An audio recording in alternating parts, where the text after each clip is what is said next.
श्री गणेशाय नमः। नमस्कार भाइयों बहनों।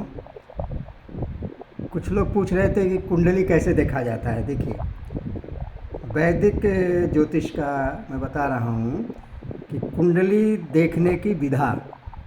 लग्न कुंडली को सामने रखिए और सबसे पहले देखिए लग्नेश, पंचमेश और नवमेश, यानी प्रथम भाव का मालिक कहाँ बैठा है, पंचम भाव का मालिक कहाँ बैठा है, नवम भाव का मालिक कहाँ बैठा है।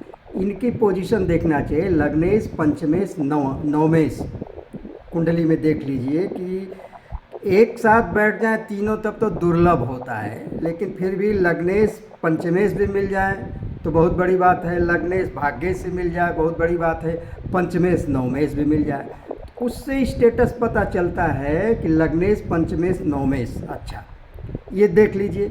लेकिन कुंडली से अगर पूरी कुंडली का स्टेटस देखना हो, पहले भाग्य स्थान को देखें, जो मैं देखता हूँ भैया आज तक। भाग्य स्थान को देखिए कि भाग्य में क्या झोली में इंसान लेके आया है, उसी अकॉर्डिंग तो सारे ग्रह देंगे ना।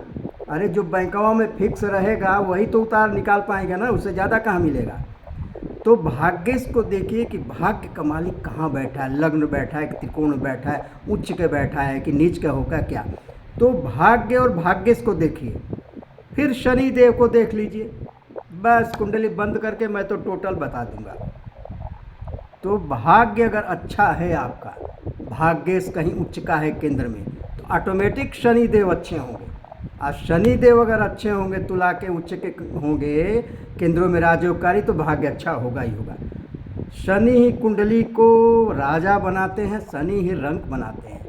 शनि में इतना पावर है, बाकी ग्रह तो चूजे हैं अकॉर्डिंग टू मी। गुरु सिर्फ जो है, गुरु उनको रिस्पेक्ट देते हैं। शनि गुरु को रिस्पेक्ट देता है, तो गुरु भी अगर प्रोमिनेंट हो और शनि हो तो सोने में सुहागा होता है। तो आपने देख लिया लग्नेश, पंचमेश और भाग्येश कहाँ है, शनि कहाँ है, ये सारी चीज़ें देख ली। फिर देख लीजिए कि पंचमहापुरुष का कोई योग है भी क्या। पंचमहापुरुष के जो 5 योग होते हैं, तो भाई एक योग अगर होता है आम आदमी से ऊपर होता है, 2 योग होता है तो उससे ऊपर, 3 होता है तो क्लाइमेक्स होता है। जितने राष्ट्रपति पीएम हमारे देश में बनते हैं कुल, चाहे जो भी इंटरनेशनल लेवल पर, पंचमहापुरुष के 3 योग कम से कम होते ही होते हैं। फिर उसके बाद देखिए एक नवम दशम का भी राजयोग होता है, एक विपरीत राजयोग होता है, फिर राजयोग, खल योग, अधम योग। ये सब चीज़ों को देखते देखते देखिए, फिर देखिए कि शनि की सरसाती है क्या, ढैया है क्या, काल सर्पदोष है क्या।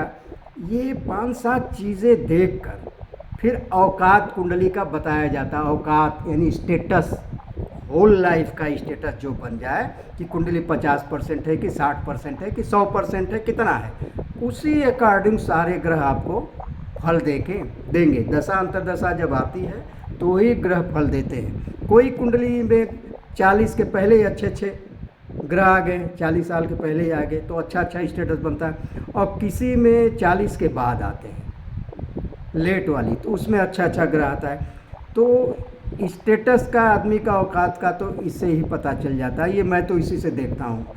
पंचमेश, लग्नेश, पंचमेश, भाग्येश, भाग्य का मालिक कहाँ बैठा और शनि कहाँ बैठे हैं, केंद्र में बैठे हैं, कैसे बैठे हैं, ये देख लीजिए। फिर उसके बाद और ग्रहों को देखिए, क्योंकि शनि ही अगर उच्च के, अगर उस तरह की चीज़ें हुई तो सारी कुंडली को बैलेंस कर देते हैं। और भाग्य में अगर सारी चीज़ें आप लेकर आए हैं तो फिर क्या पूछना। तो इसीलिए कहा गया भाग्यम फलति सर्वत्रम, न च विद्या न च पौरुषम। भाग्य है तो अनपढ़ आदमी भी प्रधानमंत्री, राष्ट्रपति बनता है। हमारे देश में देखिए राबड़ी देवी जो बनी थी चीफ मिनिस्टर, और भाग्य नहीं है, कुंडली अगर झंडू बाम है तब तो मुन्नी को बदनाम होना पड़ेगा ना। तो कुंडली जब ज़ीरो है तो कुंडली को बंद कर दीजिए, फिर क्या, उसी से पता चल जाता है। तो कुंडली देखने की तो भाई विधि यही है। और स्पिरिचुअल वाले जो लोग होंगे, ध्यान समाधि वाले, वो ज़्यादा डेप्थ में देख सकते हैं कुंडली को। सांसारिक एस्ट्रोलॉजर तो फार्मूला लगाता है ज़्यादा ना, फार्मूला से वो चीज़ नहीं दिखती है। जो आप आध्यात्मिक ईमानदार हैं, खुद की दशा भी अगर अच्छी ज्योतिषी का है तो ही फल बता सकता है। तो ज्योतिषी भी पूरी तरह से जीवन भर नहीं बता सकते हैं फलित, क्योंकि उनकी भी दशा बदलती रहती है ना। तो खुद का कुंडली अपना दशा अच्छी चल रही है अच्छा, तो आप अच्छा फलित बोल सकते हैं। तो ज़्यादा इसीलिए है कि ज्योतिष का योग होता है, उसमें वही फलित बोल भी सकता है। बाकी ज्योतिष पढ़ाने के लिए तो कोई भी पढ़ा सकता है, लेकिन फलित का पढ़ाई से कोई मतलब नहीं, क्योंकि ये बार बार मैं बोलता हूँ कि ये भाव की विद्या है, शब्दों की नहीं। ये दिल की विद्या है, दिमाग की नहीं। ये परमात्मा की विद्या है, ईश्वर की, इंसान की नहीं। ये उस तरह उस लेवल वाली ऐसी चीज़ें हैं, आध्यात्मिक चीज़ें हैं। तो यही देखने का, प्रैक्टिस करते करते आप लोग सीख जाइएगा देखना। अगर योग है कुंडली में ज्योतिष का फलित तो, नहीं तो सीख कर पढ़ाया भी जा सकता है। फलित अलग होता है और पढ़ाने के लिए अलग होता है। तो पढ़ाने के लिए ज्योतिष तो पढ़ना पड़ेगा ABCD Z तक, लेकिन फलित बताने के लिए कोई पढ़ाई का उतना महत्व तो नहीं है। बेसिक चीज़ें पढ़िए, बाकी तो देखिए ये अपना अनुभव जो मैं बता रहा हूँ, मैं कोई पढ़ाई वढ़ाई ज्योतिष का उस लेवल पर नहीं किया। मैं तो नेशनल स्कूल ऑफ ड्रामा का स्नातक हूँ, फिल्म मेकर हूँ, सारी चीज़ें मैंने डिग्रियाँ ली है, एक से एक। ज्योतिष का कोई डिग्री नहीं ली है, पास्ट लाइफ की कुछ चीज़ें हैं ईश्वर ने दिया है। चलिए, हरिओम तत्सत, हरिओम तत्सत।